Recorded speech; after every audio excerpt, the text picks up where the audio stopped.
welcome back to the channel. It is officially the last TBR of the year, and it's like all of my favorite authors decided to release their books at the same time. So we have a bunch of my most anticipated releases lined up, as well as some holiday themed books that I've been saving for this time of year. I have been waiting for some of these books to come out for so long, and they're all out now, and I am so excited to read them, so let's get started. The first book that I have genuinely been waiting so long for is Brimstone by Callie Hart. It is the second book to Quicksilver. Can we just take a moment to appreciate the sprayed edges as well as the book art inside? I wish every single book had art like this. I've barely gotten into this, but it pretty much picks up right after Quicksilver. Cyrus is now the queen of the vampires, and she has to learn how to command them as well as win a war, and she also has to control her powers, which she still doesn't know how to do yet. She also needs a lot of silver in order to use her alchemist powers. I heard that there was a lot more duo POV in this book, so I'm really excited to see a lot more of Kingfisher's perspective. I remember Quicksilver having so much banter as well as a really good plot. I'm super excited to read this, and this will probably be the first thing I read. The next book is Hollow by Caroline Peckham and Susan Valenti. They're the same authors as Zodiac Academy, and I just have to appreciate the cover again because this should be mandatory for all books. This is a fantasy romance book that is supposedly enemies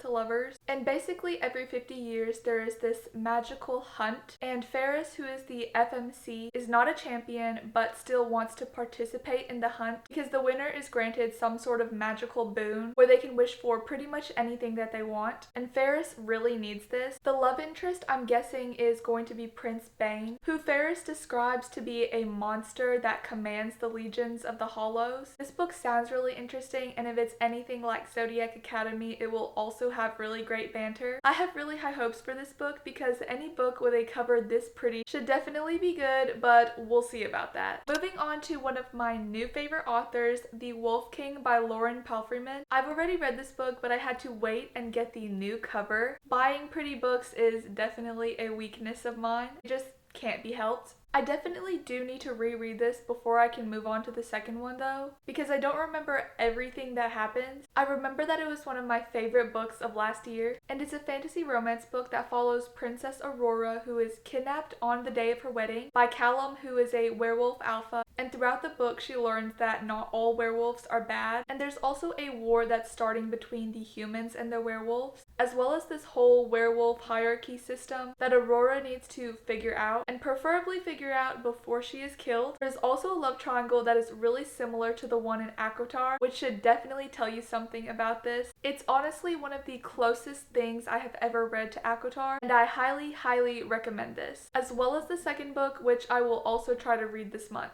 The next book is also a reread, but also one of my favorite romance books of all time. It is The Right Move by Liz Tom Ford. I have also been waiting for the pretty cover to come out before reading it again. It is a sports romance, and it's one of my favorite ones. It follows Ryan Shea, who is an NBA captain, and Indy, who is his sister's best friend, and Indy's ex of 6 years just cheated on her, so she has no place to stay and her life is just a complete mess right now. So Ryan's sister Stevie pressures him into letting Indy stay at his place, and Ryan is a very hard worker, which causes him to be somewhat closed off from others, and his team's general manager doesn't really approve of his promotion to team captain because he's so reserved from others, and that's where the fake dating arrangement comes in. This book is so swoon-worthy, and if you're ever looking for a super funny as well as really romantic book, then you need to read this as well as the entire series. They are interconnected standalones, so you could technically read them out of order, which I actually did. I wasn't lost at all, so if you just want to jump straight into the second book, you definitely can. This is 100% going to be my comfort read of the month. The next book is The Things Gods Break by Abigail Owen, and this is the second book to the games gods play. It also has sprayed edges as well as some of the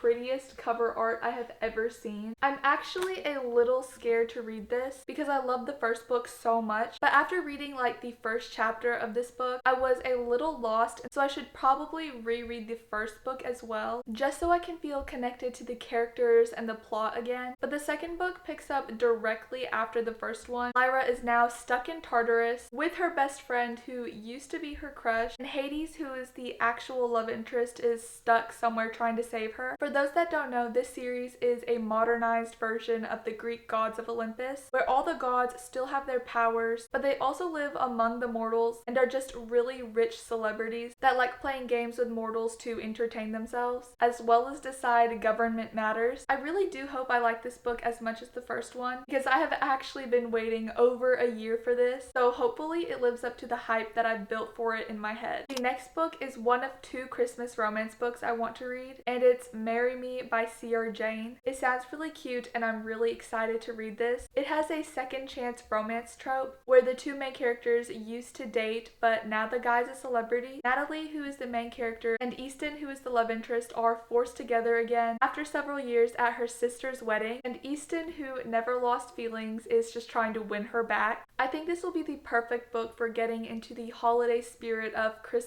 and happy endings, so I am very much looking forward to reading this somewhere cozy with a very nice drink. The last book is Good Spirits by B.K. Borison. This is also a new release, and it has an element of magical realism, who receives assignments on Christmas, I guess kind of like the Ghost of Christmas Past, and Harriet York is his assignment this year. She doesn't know why she's being haunted, but throughout the holiday they get to know each other better, so I'm also looking forward to this Christmas romance as well. I've never read anything by B.K. Borison before, so depending on how this book goes, I may or may not be reading more of her books, but I am excited to get started with this one. Those are all of the books on my December TBR. This is one of my favorite reading months as well as the best time of the year because there's a lot more time and I'm always in the reading mood. I'll update you guys on what I finish and whether it's worth the hype. If you guys have any recommendations, please let me know. I hope you enjoyed this video and please consider subscribing if you haven't already. Thank you so much for watching and I'll see you guys soon.